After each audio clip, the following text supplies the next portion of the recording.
Students, good morning to all of you. So here I am going to discuss this SC Verma Unit 2 there, and let's start with this exercise from 2.12. This is a problem. So here we have to add these all numbers and we have to round off this.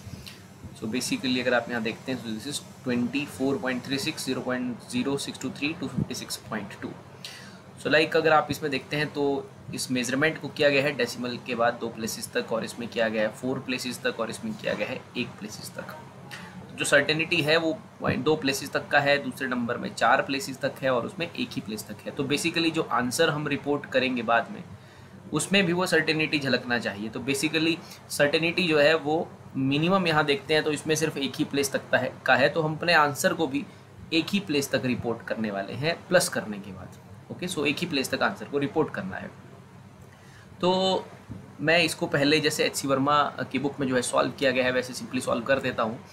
Like ये है 24.36, तो certainty 1 ही place तक का है तो सभी को 1 ही place तक पहले लिखेंगे। सो 24.36 में मैं 6 को जैसे ही ड्रॉप करता हूँ तो ये बन जाता है 24.4, और इसमें भी मुझे 1 ही प्लेस तक रखना है। लाइक तो इट इज़ 0.0623।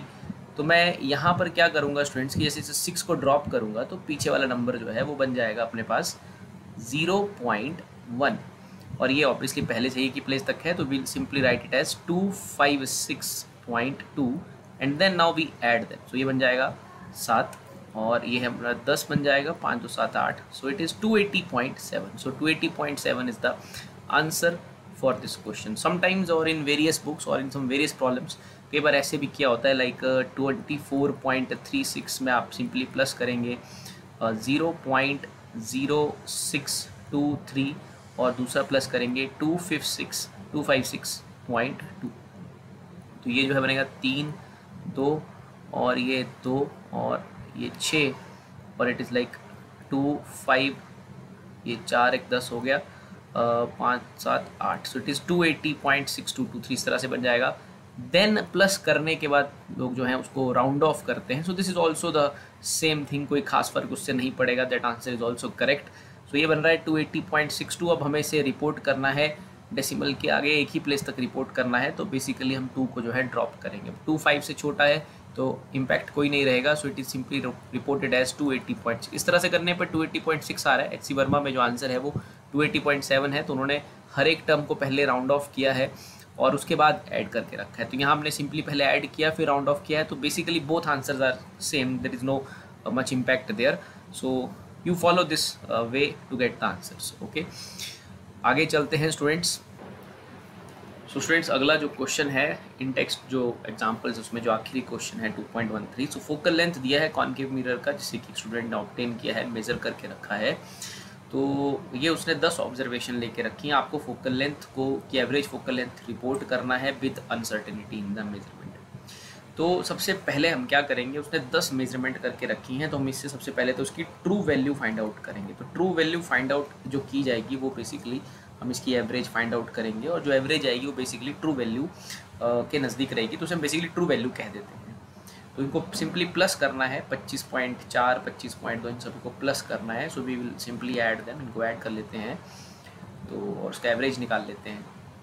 फिर उसके बाद हम इसमें अनसर्टेनिटी को कैलकुलेट करेंगे। तो इट इज़ 25.4 एंड प्लस करना है 25.2 प्लस 25.6 प्लस करना है प्लस 25.1 प्लस करना है, फिर प्लस करना है 25.3 and then plus 25.2 and then plus 25.5 plus 25.4 plus 25.3 and then plus 25.7। तो इस तरह से प्लस करने पर जो है ये 253.7 आ रहा है। सो इट इज़ लेते हैं तो आ जाएगा अपने पास 253.7। तो हमें इसका बेसिकली पहले एवरेज निकालना है, that is basically the true value. So divide करना है इसको 10 के साथ। तो ये हमने उनको बेसिकली ऐड किया है, तो जब राउंडिंग ऑफ करेंगे तो एडिशन के रूल इस्तेमाल करेंगे। ये एवरेज निकालने के लिए 10 से डिवाइड किया है। So 10 is not the measurement, so it is simply the formula use to calculate the average. So इसके सिग्निफिकेंट फिगर्स या इसके डेसिमल प्लेस का कोई इंपॉर्टेंस नहीं है यहाँ पर। इंपॉर्टेंस है ये जो आपके पास प्लस करके आया, तो इन सबको आपने प्लस किया, सब में जो लाइक सर्टेनिटी है वो डेसिमल के एक प्लेस तक का है, तो हम इसको जब इससे डिवाइड करेंगे फ्रेंड्स अपने पास आएगा ये 25.37। तो यहाँ पर हम इसको पहले राउंड ऑफ कर लेते हैं। सो हमें जो सर्टेनिटी रखना है डेसिमल के एक ही प्लेस तक रखना है। सो आई हैव टू ड्रॉप 7 को मुझे ड्रॉप करना पड़ेगा, 7 5 से बड़ा है, so will report it as 25.4। तो ये तो हमारी जो है एक एवरेज इसकी आ जाती है। साथ में आई कैन से दैट कि इसकी ट्रू वैल्यू मेजरमेंट की आ जाती है।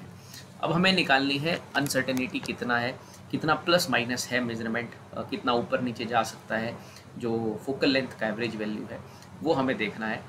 सो उसको फाइंड आउट करने के लिए बेसिकली हम यहाँ पर एरर निकालेंगे इंडिविजुअल मेजरमेंट में, और उसके बाद मीन एब्सोल्यूट एरर या एब्सोल्यूट एरर निकालेंगे और उसके बाद मीन निकाल लेंगे उस एरर का। सो वहाँ से हमें अनसर्टेनिटी का पता चल जाएगा।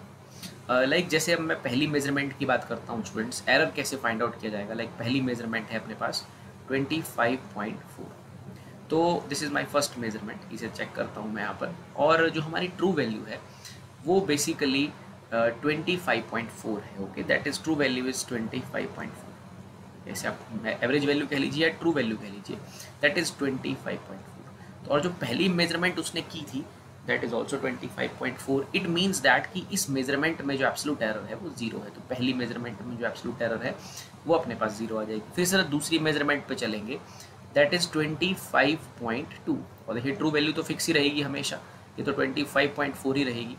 चलो मैं इधर लिख देता हूँ 25.4। तो इसमें जो एब्सोल्यूट एरर है बेसिकली वो है अपने पास लाइक 0.2 का। देखिए एब्सोल्यूट एरर प्लस माइनस में लेने की कोई बड़ी बात नहीं है कि ये बड़ा छोटा दोनों हो सकते हैं। Errors are always taken as positive, तो उसका सिंपली मैग्नीट्यूड लिखेंगे इट इज 0.2।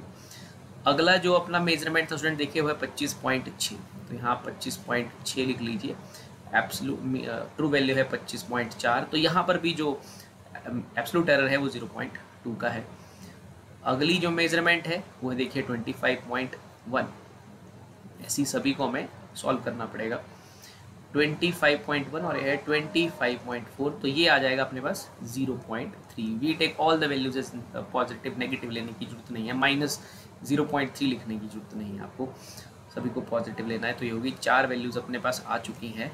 उसके बाद जो अपना लाइक पांचवा मेजरमेंट था वो था 25.3 का, तो यहाँ मैं लिखूँगा 25.3 और ये था 25.4, तो यहाँ पर फिर से 0.1 का एरर है। अगली में 5 मेजरमेंट हो चुकी हैं अपनी। सो लाइक अगली है 25.2, 25.5, 25.2, 25.5। तो इसमें देखिए इसमें जो एब्सोल्यूट एरर है वो है 0.2 का, और इसमें जो एब्सोल्यूट एरर है वो है 0.1 का। तो ये होगी 7 मेजरमेंट स्टूडेंट्स। बाकी 3 भी कर लेते हैं। एक है 25.4, this is our like 8th measurement. तो एब्सोल्यूट वैल्यू भी अपने पास 25.4 थी, सॉरी ट्रू वैल्यू भी 25.4 थी, तो इसमें जो एरर है वो 0 आ जाएगा। 9th मेजरमेंट थी 25.3, तो ये है 25.4, तो इसमें एरर 0.1 आ जाएगा। और अगला था 25.7, 25.4, तो ये आ जाएगा 0.3। So these are the errors in the individual measurement. तो हम इसका मीन निकाल लेते हैं, this is called mean absolute error. Mean absolute error निकाल लेंगे।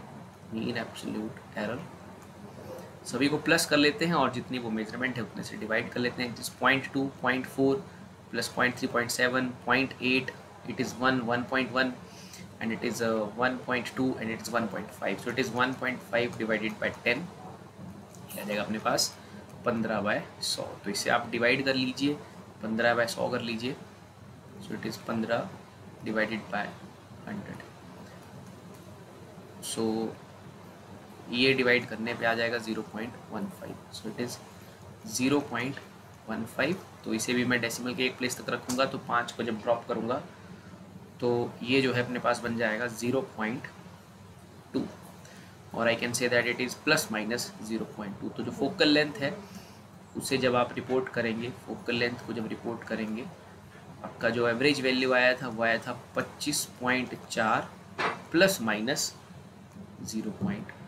So that is the way to write the answer. So 25.4 plus minus 0.2, that it can be 25.6 और it can be 25.2. जो आपका जो रिजल्ट है वो इस रेंज में रहने वाला है. So इस तरह से आप इसमें अनसर्टेनिटी को कैलकुलेट कर सकते हैं. This is the uncertainty in the measurement. और there is also some formula given in the SC Verma to calculate that uncertainty or standard deviation. So that is the formula given in the book, that is 1 by n summation I is equal to 1 to n, and it is xi minus x bar ka square. This is the formula or the relation also used to get the uncertainty in the measurement. So n is basically the number of measurements, n is also the number of measurements, और जो like x bar आप देख रहे हो, this is your that average और true value जो आपने find out की है, और एक्स आई जो है वो इंडिविजुअल मेजरमेंट. जैसे मान लीजिए आपका एवरेज वैल्यू यहाँ पर आया था 25.4, तो वो आपका एक्स बार बन जाएगा. और एक्स आई आपने बहुत सारे मेजरमेंट करके रखे थे, कोई 25.2 था, कोई 25.6 था, इस तरह के अलग अलग मेजरमेंट करके रखे थे. So using this relation you can also like get the answer for your uncertainty. और सिंपली आप इस तरह से भी कैलकुलेट कर सकते हैं, जैसे एनसीईआरटी में दे के रखा है. इस तरह से आप मेजरमेंट को देख सकते हो कि कैसे आपने राइट करना है. Thank you.